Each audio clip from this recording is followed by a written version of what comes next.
Ajay school से वापस आया। वह लिफ्ट में घुसा तभी उसी के फ्लोर पर रहने वाला राकेश मिल गया। वह अजय के ही स्कूल में पढ़ता था। अजय ने पूछा, क्या हुआ? अजय स्कूल नहीं गया?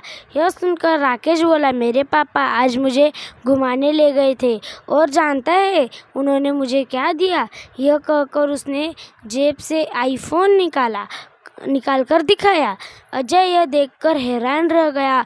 अभी से आईफोन? मेरे पापा तो मुझे सिंपल सा फ़ोन भी नहीं लेने देते। यह सुनकर राकेश हंसने लगा। किस दुनिया में रहते हो तुम लोग? आईफोन के बिना आजकल कुछ न होता है। जिसके पास आईफोन नहीं, लोग उसे गरीब मानते हैं। कुछ ही देर में दोनों का फ्लोर आ गया। अजय अपने घर पहुंचा। वह आज बहुत परेशान था। सीधा अपने कमरे में चला गया। अजय संतोष जी और राधिका जी का इकलौता बेटा था। संतोष जी एक कंपनी में नौकरी करते थे। उनकी सैलरी से प्लेट और गाड़ी की ईएमआई निकल जाती थी। कुछ बचता नहीं था। बस किसी तरह गुजारा हो रहा था। इस अपार्टमेंट में शिफ्ट होती है उनके खर्च डबल हो गए थे। स्टेट्स में के चक्कर में गाड़ी भी लेनी पड़ गई। राधिका जी अजय के कैमरे में गई। क्या बात है बेटा, तबीयत ठीक नहीं है? चल खाना खा ले। अजय ने लेटे लेटे जवाब दिया, मुझे भूख नहीं है। राधिका जी समझ गई कि कैसे बात पर गुस्सा। वो बोली, मुझे बात क्या है? क्या स्कूल में किसी ने कुछ कह दिया? अजय उठ कर बैठ गया। मम्मी पता है, सारे मेरे दोस्त के पास आईफोन है, बस एक राकेश के पास नहीं था। आज उसके पापा ने भी उसे आईफोन ले दिया। अगर गरीब बनकर रहना था तो यहाँ आने की क्या ज़रूरत थी? राधिका जी को एक बार तो बहुत गुस्सा आया, लेकिन फिर भी उन्होंने बात को संभालते हुए कहा, बेटा ऐसे नहीं कहते। तुझे पता है हमने कितनी मुश्किल से यह फ्लैट खरीदा है, उसकी ईएमआई, गाड़ी की ईएमआई, इसके बाद बहुत मुश्किल से घर का खर्च पता चलता है। अजय रूठ कर बैठ गया था। वह बोला, बस यही सब बहाने लगाते हो रहे। पापा को बोले न कोई बड़ी कंपनी ढूंढ ले जहाँ अच्छी सैलरी मिले। राधिका जी को अब गुस्सा आ गया था।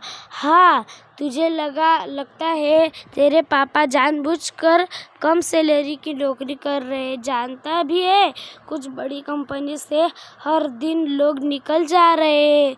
और हाँ, कान खोलकर सुन ले, कोई आईफोन नहीं आ रहा है। तेरे स्कूल की फीस भरने रहे वही काफ़ी है। अपनी पढ़ाई कर, इन सब चक्करों में मत पड़। मम्मी के गुस्से में देखकर एक बार अजय को लगा कि ज़्यादा बोला तो मम्मी मारने में शुरू कर देगी, इसलिए वो चुप हो गया और मुंह फेर कर सो गया।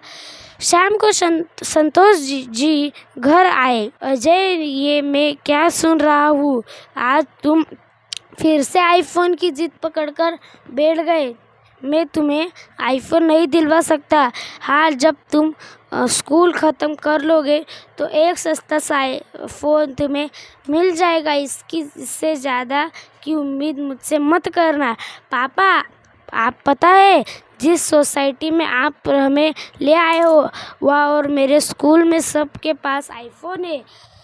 सब मुझसे अच्छे कपड़े पहनते हैं, सबके पास बाइक है। हमें यहाँ आना ही नहीं चाहिए था। संतोष ने अजय को अच्छे से डांट कर समझाया।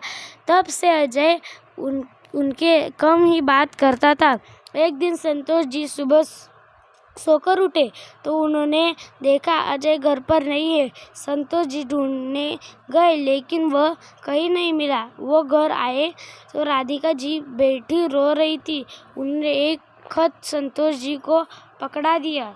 उसमें लिखा था, पापा मैं घर छोड़कर जा रहा हूँ। मैं अब कब कुछ बनकर ही वापस लौटूंगा। एक एक चीज़ के लिए मना मार कर मैं नहीं रह सकता। संतोष जी सिर पकड़कर पलंग पर बैठ गए।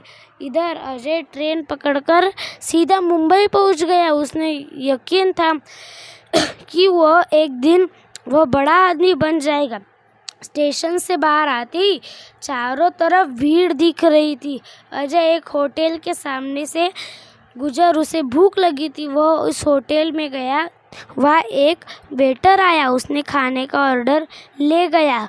कुछ देर में एक कमज़ोर सा आदमी जिसकी उम्र लगभग 45 साल की थी, खाना टेबल पर लगा गया।